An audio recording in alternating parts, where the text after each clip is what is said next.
तो आज के इस वीडियो में हम लोग देखेंगे क्लास 10th वालों के लिए मैथमेटिक्स का यहाँ पे मॉडल सेट क्वेश्चंस को जो बिहार बोर्ड के द्वारा जारी ऑफिशियल मॉडल सेट क्वेश्चंस है उसी का हम लोग यहाँ पे 7 मॉडल सेट नंबर लेकर आए हैं। इसी तरीके के आप लोग को 50 प्लस मॉडल सेट देखने को मिलेंगे हर एक सब्जेक्ट का। तो वीडियो को लास्ट तक सारे देखना, काफ़ी सारे इंपॉर्टेंट क्वेश्चन आप लोग को देखने को मिलेंगे इस वीडियो में। ठीक है, अगर आप भी क्लास 10th के छात्र आने वाले बोर्ड परीक्षा में अगर शामिल होने वाले हैं तो इस चैनल को जरूर सब्सक्राइब कर लेना ताकि नए वीडियोज़ का नोटिफिकेशन आपको मिलते रहेंगे। वीडियो को लाइक कर देना, चैनल को सब्सक्राइब करके शेयर जरूर कर देना। ठीक है, और ये वेबसाइट है starkstudy.com, जाके आप लोग जरूर प्रैक्टिस सेट करना। काफ़ी सारे क्वेश्चन के यहाँ पे प्रैक्टिस सेट देखने को मिलेंगे आप लोगों को। चलिए हम लोग बिना किसी देरी के पहला प्रश्न की ओर बढ़ रहे हैं। फिर से बता दूं यहाँ पे बच्चे काफ़ी सारे क्वेश्चंस आप लोग को देखने को मिलेंगे। ये मॉडल सेट आप लोगों को हर एक चैप्टर से लिया गया है। जो भी आप लोग को मैथमेटिक्स में चैप्टर है वो सारे चैप्टर से मिला के जो इंपॉर्टेंट क्वेश्चन बनते हैं जो चैप्टर से यहाँ पे आप लोगों को लिया गया। ठीक है, मैं आप लोग को फिर से बता दूं 50 प्लस मॉडल सेट आएंगे। अगर 50 प्लस मॉडल सेट आप लोग तैयारी कर लेते हैं तो आप लोगों को एक भी ऑब्जेक्टिव प्रश्न ऐसा नहीं लगेगा कि जो आप लोगों ने बनाया नहीं होगा, क्योंकि बिहार बोर्ड में काफ़ी सारे क्वेश्चन रिपीटेड होते हैं। जो आप लोगों को प्रीवियस ईयर्स में पूछ दिया गया होता है वही पूछ दिया जाता है सेम टू सेम। ठीक है, तो मैं आप लोग को कम से कम 1000-2000 क्वेश्चन जो प्रैक्टिस सेट कराऊंगा वो उसी में से आप लोगों को सारे क्वेश्चन रहेंगे। तो चलिए हम लोग यहाँ पे समझते हुए चलेंगे। पहला प्रश्न है हमारे पास कि यदि दो वृत्तों की त्रिज्याओं का अनुपात 2:3 है तो उनके क्षेत्रफलों का अनुपात क्या होगा। कई बार मैंने आप लोग को ये क्वेश्चन बता रखा है बच्चे कि अगर किसी भी वृत्त की त्रिज्या का अनुपात दिया रहेगा R1/R2 2:3 और आप लोग को क्षेत्रफल का अनुपात पूछा जाएगा। ठीक है, किसका अनुपात? क्षेत्रफल का अनुपात। तो हमेशा क्या करना है, मैं आपको एक चीज़ बता रखा था, इसका स्क्वायर कर देना। क्या करना है? त्रिज्या के अनुपात का स्क्वायर कर देना है। ठीक है, तो ये हो जाएगा 2 का स्क्वायर 4 और 3 का स्क्वायर 9। तो 4/9 को हम लोग लिख सकते हैं 4:9। यही इसका करेक्ट आंसर हो गया 4:9। ठीक है, 81। और ये भी मैं आपको बता रखा था, ये आप लोगों को क्वेश्चन मैं आपको डिटेल्स में बता रखा था प्रीवियस वीडियोज में। और यहाँ पे मैं शॉर्टकट बताया हूँ कि अगर त्रिज्या का अनुपात दिया रहेगा तो आप क्षेत्रफल का अनुपात कैसे निकालोगे। अगर बच्चे आप लोगों को कहीं कहीं क्षेत्रफल का अनुपात दे दिया जाएगा तो आप त्रिज्या का अनुपात कैसे निकालोगे, आगे क्वेश्चन आएगा तो मैं बता दूंगा। वो भी क्वेश्चन मैं आपको बता रखा था कि अगर क्षेत्रफल का अनुपात दिया जाएगा तो त्रिज्या का अनुपात आप लोगों को रूट अंडर में निकाल देना है। ठीक है, आगे क्वेश्चन आएगा तो मैं आपको अच्छे तरीके से बताऊंगा। देखिए बच्चे, अगला प्रश्न है सेकेंड नंबर कि यदि एक वृत्त की परिधि 8 पाई है तो इसका क्षेत्रफल क्या होगा। काफ़ी शानदार प्रश्न है ये कि अगर किसी भी वृत्त की परिधि 8 पाई दिया गया तो क्षेत्रफल क्या होगा। त्रिज्या ने पूछा गया, हम लोगों से क्षेत्रफल पूछा गया है। तो सबसे पहले हम लोग को त्रिज्या निकालना पड़ेगा बच्चे। यहाँ से हम लोग जानते हैं कि परिधि बराबर होता है, वृत्त की जो परिधि होता है वो 2πr के बराबर होता है ना। और परिधि का मान दे दिया गया हम लोग को 8 पाई। कितना दिया गया? 8 पाई। 8 पाई बराबर क्या रखेंगे? 2πr। अब 2 पाई से ये कट जाएगा 4 बार में, 2 पाई से ये 4 बार में कट जाएगा। तो ये हो जाएगा आर का वैल्यू 4।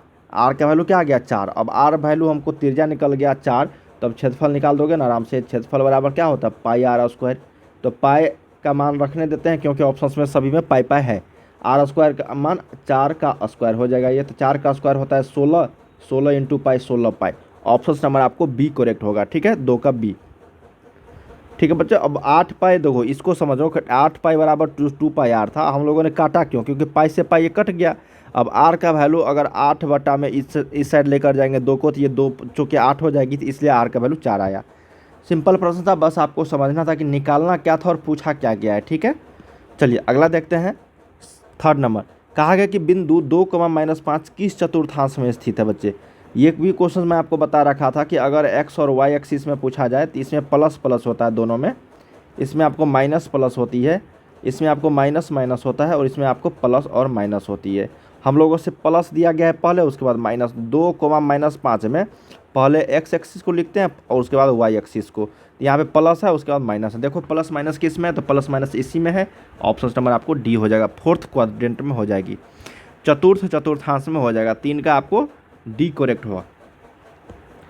चलिए अगला प्रश्न देखते हैं बच्चे, फोर्थ नंबर की y अक्ष से बिंदु 7,3 की दूरी क्या होगी। देखिए जब भी आप लोगों को पूछा गया था, मैं आपको ये प्रश्न अच्छे तरीके से बताता हूँ ताकि आपको ये कन्फ्यूजन ना रहे बच्चे। देखो ये x एक्सिस और y एक्सिस है। जब भी y अक्ष से पूछा जाएगा, क्या बोला गया है? y अक्ष से बिंदु 7,3 की दूरी। और ये 7,3 है, पहले x लिखते हैं उसके बाद y लिखते हैं। ठीक है, जब भी y अक्ष से दूरी पूछा जाएगा बच्चे, देखो यहाँ पे y अक्ष ये हुआ क्या, ये क्या हुआ आपका? y अक्ष हुआ। देखो इसको समझो, ये क्या है आपका? ये आपका y अक्ष है। क्या है ये? y अक्ष है ना, y अक्ष। अब बोला गया वाई अक्ष से दूरी, जब भी वाई अक्ष से दूरी पूछा जाएगा तो ये आप ये दूरी बताओगे, ये दूरी बताओगे, या फिर ये दूरी बताओगे, ठीक है, प्लस प्लस या फिर माइनस में जो भी दूरी बताओगे तो ये दूरी बताओगे ना। तो वाई अक्ष से जब दूरी पूछा जाएगा तो अब बताओ, ये जो मैंने लिखा है इसको, ये जो लिखा है ये क्या है आपका, ये एक्स एक्सिस को दर्शाता है, किसको दर्शाता है, ये एक्स एक्स को दर्शाता है। इसलिए जब भी वाई अक्ष से पूछा जाएगा मान, वाई अक्ष से दूरी, वाई अक्ष से दूरी, तो हमेशा एक्स का मान बताना है, क्या बताना है, एक्स का मान, ठीक है। और जब एक्स अक्ष से दूरी पूछा जाएगा तो वाई का मान बताना, क्या बताना है, वाई का मान, ठीक है। अब यहाँ से देखो वाई अक्ष से दूरी पूछा गया है तो वाई अक्ष से एक्स का वैल्यू क्या है, 7, ये 7 हो जाएगा, क्या हो जाएगा, 7। हमेशा देखना है जो 7,3 दिया गया इसको पहले एक्स लिखते हैं उसके बाद वाई लिखते हैं, ठीक है। ये प्लस में रहता या फिर माइनस में रहता तो वही आंसर आ जाता। अगर -3 रहता, ठीक है, और प्लस -7 और +3 रहता तो यहाँ पे वाई अक्ष से जो दूरी हो जाता वो -7 हो जाती। इसको ध्यान से देखना था आप लोगों को, मैंने आपको बता रखा है, ठीक है। चलिए नेक्स्ट प्रश्न देखते हैं, 4 का बी करेक्ट होगा। अब 5th नंबर प्रश्न है कि मूल बिंदु से दूरी, मैंने आपको बता रखा था कि मूल बिंदु से दूरी जब भी पूछा जाएगा तो कुछ नहीं करनी बच्चे, रूट अंडर में -5 का स्क्वायर +5 का स्क्वायर, दोनों का स्क्वायर कर देना है, ठीक है। तो बताओ 5 का स्क्वायर 25 हो जाएगा और ये भी 25 हो जाएगी, तो 25 कितना हो गया, 50, और 50 का वैल्यू बताओ क्या होगा यहाँ पे, ठीक है। 50 का वैल्यू यहाँ पे हो जाएगा 5√2, क्या हो जाएगा यहाँ पे 5√2, ठीक है। क्या हो जाएगा बच्चे 5√2, ऑप्शन नंबर आपको बी। ये 5√2 कहाँ से आया समझो, 50 को हम लोग अगर गुणनखंड करेंगे तो ये 2 हो जाएगी, ये क्या हो जाएगा आपका 2 से 25 बार में लगेगा ना 25, और ये 5 25, ठीक है। जिसका जोड़ा लगता है उसको बाहर करो, जिसका जोड़ा नहीं लगता है उसको रूट में डालो, 5√2 इसका आंसर आ गया, ठीक है। जिसका जोड़ा लग रहा है, जैसे 5 और 5 का जोड़ा लग गया तो 1 5 बाहर निकालेंगे, और 2 का जोड़ा नहीं लगा तो इसको रूट में डालो, बस यही कॉन्सेप्ट है इसका समझने का। फिर 6 नंबर देखते हैं कि बिंदु इसके बीच की दूरी, देखो नियामक ज्यामिति से काफ़ी सारे प्रश्न आते हैं, पी और क्यू की दूरी निकालना है। तो दूरी सूत्र से हम लोग क्या जानते हैं, x2 - x1, तो 4 में से 2 का 2 स्क्वायर, 1 में से -3 का स्क्वायर, ये भी -2 का स्क्वायर ही होगा। जब इसको हल करोगे तो ये हो जाएगा 4 + 4, तो ये हो जाएगा √8। अब √8 को जब लिखोगे तो ये हो जाएगा 2√2 के बराबर, क्या हो जाएगा बच्चे 2√2 के बराबर, जो ऑप्शन समझ आपको बी में है 6 का। √8 को जब तोड़ोगे ना तो ये 2√2 ही आएगा। अगला देखते हैं यहाँ पे कि कोसेक स्क्वायर थीटा गुने टेन स्क्वायर थीटा गुने कॉस स्क्वायर थीटा का वैल्यू क्या होगा। सिंपल है, कोसेक स्क्वायर थीटा को हम लिख सकते हैं 1/sin square theta, ten square theta को लिख सकते हैं sin square theta upon cos square theta, और पहले से है कॉस स्क्वायर थीटा, रहने देते हैं। अब इसको ध्यान से देखो, कॉस स्क्वायर थीटा से कॉस स्क्वायर थीटा गया, sin स्क्वायर थीटा से sin स्क्वायर थीटा गया, तो हम लोग के पास बचा क्या, बचा 1, क्या बचा 1, तो इसलिए इसका आंसर जो है 1 होगा, 7 का 1 करेक्ट होगा। चलिए 8 नंबर देखते हैं, यहाँ पे प्रश्न हमारे पास कहा गया कि एक ही त्रिज्या वाले एक गोले का पृष्ठ क्षेत्रफल तथा एक अर्धगोले के कुल पृष्ठ क्षेत्रफल का अनुपात क्या होगा। एक ही त्रिज्या दिया गया है, ठीक है, सभी का, गोले का और अर्धगोले का।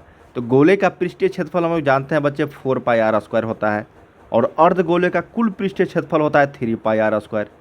अब πr² दोनों कॉमन है तो कट जाएगा ना आपस में, क्या होगा, ये कट जाएगा, क्या होगा, ये πr² से πr² कट गया, तो बच्चा क्या हम लोग के पास, बच्चा 4/3, जिसको लिख सकते हैं 4:3। ऑप्शन नंबर डी करेक्ट होगा। बस आपको याद रखना था ये चीज़ कि गोले का जो पृष्ठीय क्षेत्रफल होता है, गोले का पृष्ठीय क्षेत्रफल वो होता है आपका 4πr², ठीक है, ये फार्मूला है।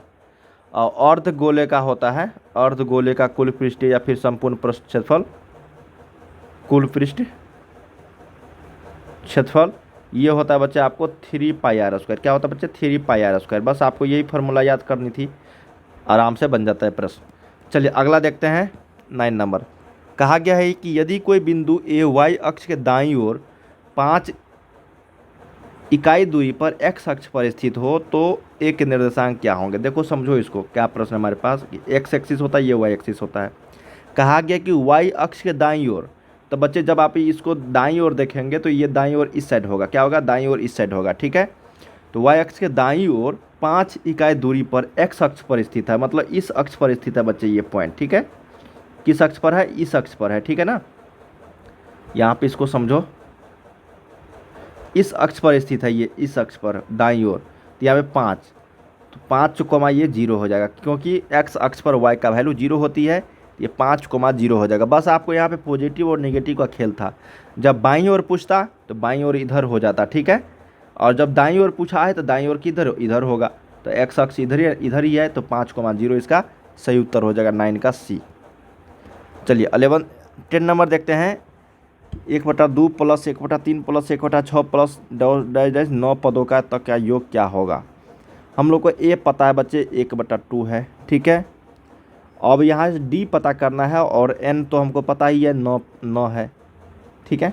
तो देखो डी पता करने के लिए हम लोग को 1/3 माइनस में 1/2 घटाना पड़ेगा, तो ये हो जाएगा 3 दूनी 6, ये हो जाएगा आपका 2 - 3, तो ये हो जाएगा -1/6। डी का वैल्यू आ गया -1/6। तो एस एन का वैल्यू हम लोग को निकालना है n/2 into 2a plus n-1 into D. बस ये फार्मूला हम लोग को रख देना है। एन का वैल्यू 9 है, 9/2 हो जाएगी, 2 गुने 1/2 हो जाएगा, प्लस n-1, तो 9 - 1 इंटू डी का वैल्यू -1/6, क्या हो जाएगा -1/6, यही तो है, ठीक है।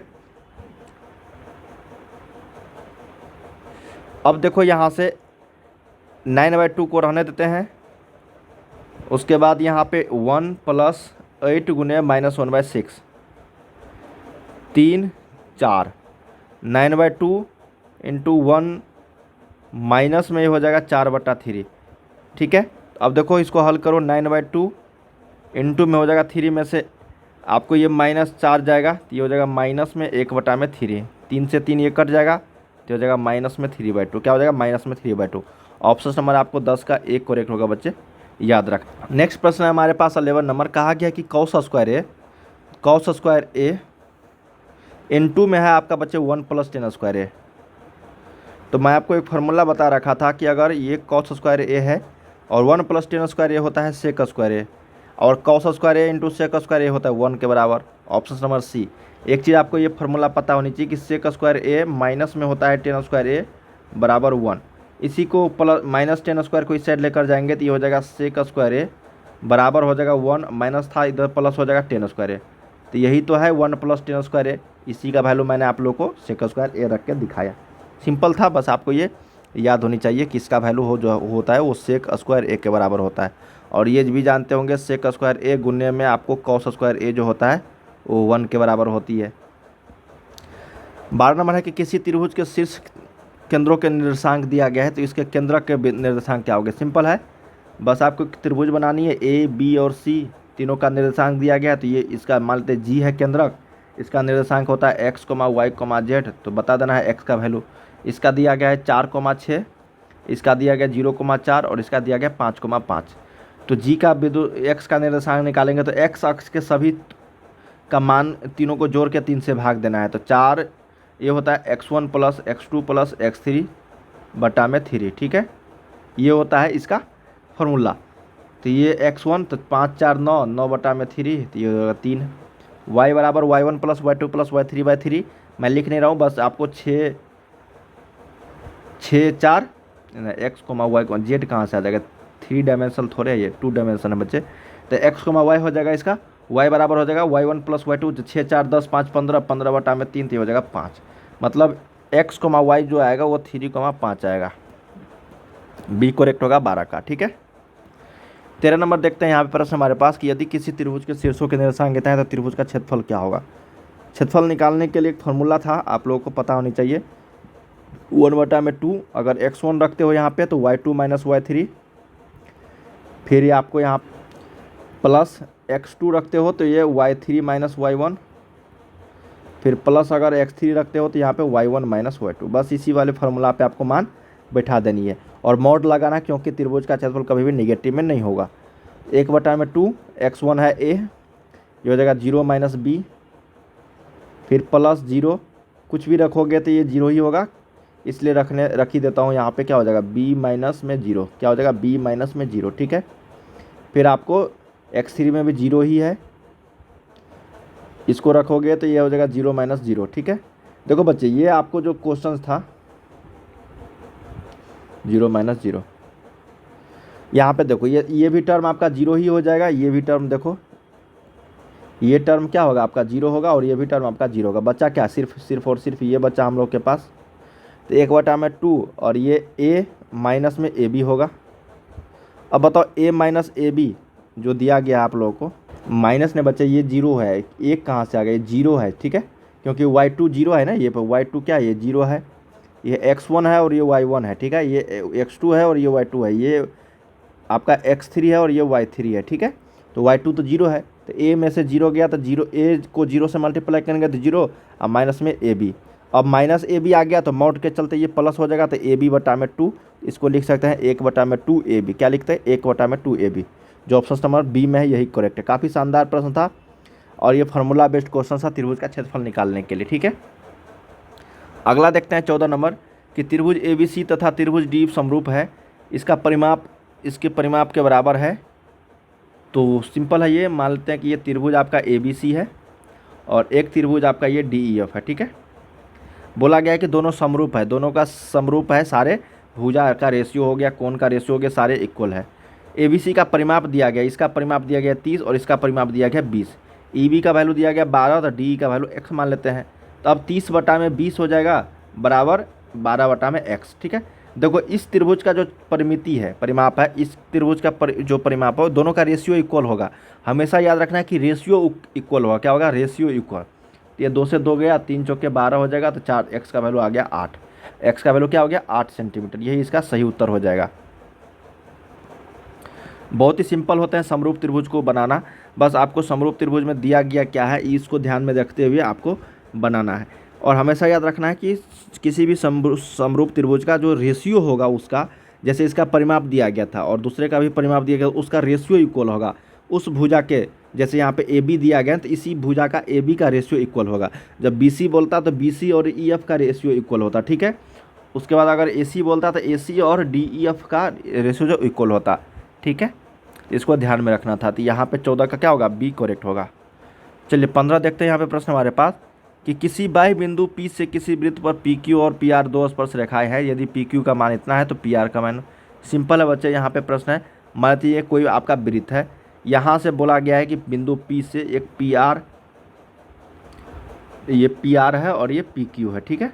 PR का वैल्यू दिया गया है 6, PQ का वैल्यू दिया गया है 6, तो PR। देखो याद रखना है कि दोनों जो स्पर्श रेखाएं होंगी वो क्या होगी, इक्वल होगी, क्या होगी, इक्वल होगी। तो ये 6 है तो ये भी 6 होगा, ठीक है, दोनों इक्वल होगा। PQ का मान जो होगा वो PR के बराबर हो जाएगी। अगला देखते हैं 16 नंबर, कहा गया हमारे पास बच्चे कि यदि किसी वृत्त का व्यास इतना है तो वृत्त का क्षेत्रफल क्या होगा। व्यास का मान दे दिया गया हम लोगों को 14, तो त्रिज्या निकालेंगे, त्रिज्या का मान होता है व्यास का आधा, तो 14/2 हो जाएगा, तो ये 7 हो जाएगी। अब क्षेत्रफल पूछा गया, तो क्षेत्रफल का मान हम लोग को पता है πr² के बराबर होता है बच्चे। तो ये पाई का मान 22/7 गुने r का मान 7 × 7, तो 7 से 7 कट गया ये, तो 22 7 होता है 154, क्या होता है 154 सेंटीमीटर स्क्वायर। ऑप्शन नंबर आपको सी करेक्ट हो जाएगी यहाँ पे। अगला देखते हैं 17 नंबर कि यदि किसी वृत्त का व्यास 14 सेंटीमीटर हो तो वृत्त की परिधि क्या होगी। काफ़ी सिंपल है, बस आपको वहाँ पे क्षेत्रफल निकालना था, यहाँ पे आपको परिधि निकालनी है। तो व्यास का वैल्यू दिया गया है 14, यहाँ से त्रिज्या निकाल लो, त्रिज्या का मान होता है आधा, तो 7 हो जाएगी। परिधि बराबर होता है 2πr, क्या होता है बच्चे 2πr, तो ये हो जाएगा 2, पाई का मान 22/7 गुने r का वैल्यू 7, 7 से 7 गया तो 22 दूनी 44 सेंटीमीटर, क्या हो जाएगा 22 दूनी 44 सेंटीमीटर, इसका सही उत्तर हो जाएगा, ठीक है। 18 देखते हैं कि यदि किसी वृत्त की परिधि तथा व्यास का योग 29 सेंटीमीटर है तो वृत्त का व्यास क्या होगा। परिधि और व्यास का योग दिया गया है, ठीक है ना, 29 सेंटीमीटर। तो चलिए हम लोग इसको समझते हैं। देखो वृत्त की जो परिधि होता है वो 2πr होता है, ठीक है, और ये व्यास जो होता है वो 2r, दोनों का योग दिया गया है 29 सेंटीमीटर। यहाँ से 2r कॉमन आ जाएगा, 2r कॉमन लेते हैं तो ये हो जाएगा पाई + 1 बराबर 29 हो जाएगा। काफ़ी शानदार प्रश्न था ये, ठीक है ना, बहुत सारे छात्रों से नहीं बनेगा, इसको ध्यान से देखना है। देखो 2πr परिधि ये हो गया और ये व्यास हो गया, परिधि प्लस व्यास दिया गया था हम लोगों को 29 सेंटीमीटर, ठीक है। बस यहाँ से 2r को कॉमन जो लिया उसको रखना है और ये 29 बटा में पाई + 1 हो जाएगी नीचे में। अब पाई का मान रख दो, 29 बटा में पाई का मान होता है 22/7 + 1, तो ये हो जाएगा 7 LCM लोगे तो 22 + 7 29, तो ये हो जाएगा 29 बटा में 7। 29/7। अब 29 से 29 कट गया तो 7 ऊपर चला जाएगा, तो 2r का वैल्यू आ गया 7। यहाँ से r का वैल्यू हो जाएगा 7/2। हमको वृत्त का व्यास निकालना है, तो व्यास बराबर होता है 2 गुने त्रिज्या। तो 2 गुने त्रिज्या का मान आया 7/2, तो 2 से 2 चला गया तो 7 सेंटीमीटर आ गया। देखो, वृत्त का त्रिज्या पूछा नहीं गया था, व्यास पूछा गया, तो त्रिज्या निकाल के वृत्त का व्यास में त्रिज्या में 2 से गुना कर देते तो आपको व्यास निकल जाता। काफ़ी लाजवाब प्रश्न था बच्चे, ये समझना था आप लोगों को कैसे आपको बनाना था। 19 नंबर देखते हैं कि यदि एक समबाहु त्रिभुज का क्षेत्रफल इतना दिया गया है तो इसकी प्रत्येक भुजा कितनी होगी। तो हम लोग जानते हैं बच्चे, क्षेत्रफल जो होता है वो 4 क्या होता है, √3/4 गुने भुजा स्क्वायर। तो भुजा स्क्वायर को ए रख देते हैं मान, a²। भुजा को मैंने ए मान लिया, ठीक है। इसका मान दिया गया 4√3। 4√3 से √3 गया, a² बराबर हो जाएगा 4 × गुने 4, क्योंकि ये 4 जो है ये गुना मल्टीप्लाई हो जाएगा नहीं इधर जाके। तो a का मान यहाँ पे निकालेंगे तो √अंडर में 4 गुने 4 हो जाएगी, तो 16 का वैल्यू 4 सेंटीमीटर, क्या हो जाएगा 4 सेंटीमीटर। सिंपल प्रश्न था, बस आपको फार्मूला होनी चाहिए याद, ठीक है। अगला देखते हैं यहाँ पे 20 नंबर कि यदि sin 3a बराबर cos a - 20, तो 3 एक न्यूनकोण है तो कोण a का वैल्यू क्या होगा। देखो, जब भी आपको इस तरीके से प्रश्न रहेगा ना, तो एक चीज़ को आपको दोनों को इक्वल कर देना। जैसे sin 3 है ना, तो cos में बदल लेना है, तो cos ये 90 - 3a हो जाएगा, क्या हो जाएगा 90 - 3a। और ये पहले से दिया गया है cos a - 10 डिग्री, cos से cos चला जाएगा तो 90 - 3a बराबर बच जाएगा a - 10। -3a को इस साइड लेकर जाएंगे तो 4a हो जाएगा, और ये -10 को इस साइड लेकर जाएंगे तो +10 हो जाता है, 100 हो जाएगा। तो a का वैल्यू यहाँ से 25 डिग्री आ गया। a का वैल्यू क्या आ गया 25 डिग्री। बहुत ही लाजवाब प्रश्न था बच्चे, ये कंपटीशन लेवल तक का प्रश्न था, और आप लोगों को कंपटीशन में ये प्रश्न पूछा जाता है प्रतियोगिता परीक्षा में, ठीक है। क्लास 10th में तो पूछा ही जाता है, आपको ये समझना था। जब भी आपको इस तरीके के प्रश्न मिलेंगे ना, मैं आपको आगे बताऊँगा ये सारे प्रश्न, जब भी आपको मिलेंगे तो दोनों को एक कर लेना, ठीक है ना। कॉस को साइन दिया है ना, तो साइन को कॉस में बदलना है, तो 90 - 3 जो हो जाएगा वो cos a के बराबर हो जाएगी। त्रिभुज ABC में AC² बराबर AB² + BC², यदि यह पाइथागोरीय त्रिक है, तो यहाँ पे याद रखना है कि कोण जो B होगा या कोण C होगा वो 90 डिग्री के इक्वल होगा। एक कोण तो पक्का 90 डिग्री होगी, ठीक है, इसलिए यहाँ पे ऑप्शन नंबर 1 करेक्ट होगा। अगला देखते हैं कि यदि किसी बिंदु Q से एक वृत्त पर स्पर्शरेखा की लंबाई इतना है, Q की केंद्र से दूरी इतना है, तो वृत्त की त्रिज्या क्या होगी। यही हमारे पास प्रश्न है बच्चे, देखो इसको ध्यान से देखना है, ठीक है ना। ये है कोई वृत्त की स्पर्शरेखा, और यहाँ से आप लोगों को एक त्रिज्या दिया गया है, त्रिज्या का वैल्यू निकालनी है। मान लेते हैं r है, और ये स्पर्शरेखा की लंबाई 24 है, और ये लंब होती है, यहाँ पे क्या होती है लंब होती है, और ये 25 है। तो बताओ यहाँ पे मान लेते हैं ये आपको बिंदु Q है, ठीक है, बिंदु Q से मान लेते ये P है और ये आपका R है, ठीक है। तो QPR त्रिभुज QPR जो है एक समकोण त्रिभुज है। यहाँ से हम लोग जानते हैं बच्चे कि RQ का स्क्वायर बराबर PR का स्क्वायर प्लस आपको QP का स्क्वायर, ठीक है, या फिर PQ का स्क्वायर बराबर हो जाएगा। तो RQ का स्क्वायर हम लोग को यहाँ पे दिया गया है, क्या दिया गया है 25, क्या दिया गया बच्चे 25 दिया गया, ठीक है 25। तो 25 का स्क्वायर हो जाएगा 625 बराबर PR का स्क्वायर यहाँ पे होगा। PR का स्क्वायर हम लोग को निकालना है, तो R का स्क्वायर हो जाएगी, PR के जगह पे R रखना है, और QP का स्क्वायर आपको 24 का स्क्वायर हो जाएगा। तो 24 का स्क्वायर होता है 576, क्या होता है 576। तो R स्क्वायर बराबर जब घटाओगे तो ये 49 आ जाएगी। तो R का वैल्यू यहाँ पे 7 आ जाएगा, क्या हो जाएगा 7 सेंटीमीटर, याद रखना है। और आप लोग को पाइथागोरीय त्रिक भी पता होगा 7, 24 और 25 का। तो 24 और 25 दिया गया था, तो यहाँ पे एक जो मान रह गया वही उसका त्रिज्या होता। सिंपल था, बस आपको यहाँ पे समझना था बच्चे, पूछा जाता है प्रश्न। एक सिक्के को उछाला जाता है चित्त आने की प्रयत्ता, तो चित्त आने की प्रयत्ता भी 1/2 और पट आने की भी प्रयत्ता 1/2 जब एक सिक्का होगा तब। ऑप्शन नंबर बी करेक्ट होगा। अगला है कि किसी परीक्षा में सौम्या के पास होने की प्रयत्ता 4/5 है, तो सौम्या के फेल होने की प्रयत्ता क्या है। जब पास होने की प्रयत्ता है तो बच्चे फेल होने की प्रयत्ता 1 में से 4/5 को घटाएंगे तो 1/5 आ जाएगा, क्या हो जाएगा 1/5। यही इसका सही उत्तर हो जाएगा, ठीक है। अगला है कि 2, 5, 8, 3, 8 का माध्यक क्या होगा। इसको पहले आरोही क्रम में लिख लेते हैं 2, 3, 5, 8, ठीक है। तो बीच का संख्या जो होगा, क्योंकि ये आपका n का वैल्यू जो है यहाँ पे 5 है, जब आपको विषम संख्या आ गया n का वैल्यू संख्या, ये मतलब जो सीरीज दिया गया वो विषम संख्या में है, तो बीच वाला संख्या है उसका माध्यक कहलाता है। तो माध्यक बराबर यहाँ पे क्या आ गया 5, क्या हो जाएगा 5। बच्चे हम लोगों ने यहाँ पे 1 से लेकर 25 तक प्रश्न किए हैं जो आप लोगों को बोर्ड परीक्षा के लिए काफ़ी इंपॉर्टेंट था। अगर आप भी क्लास 10 के छात्र बच्चे, इसी तरीके के काफ़ी सारे क्वेश्चंस का मैं आप लोग को प्रैक्टिस सेट जो वो कराऊंगा, ठीक है। अगले वीडियो जो हम लोग सेट नंबर 8 को लेकर मिलते हैं, काफ़ी सारे क्वेश्चन मैं आपको बता रखा है। बाय बाय सभी को, और किसी भी तरह का प्रॉब्लम है तो ज़रूर मुझे कमेंट्स करके बताना, मैं आपको हेल्प ज़रूर करूँगा, ठीक है।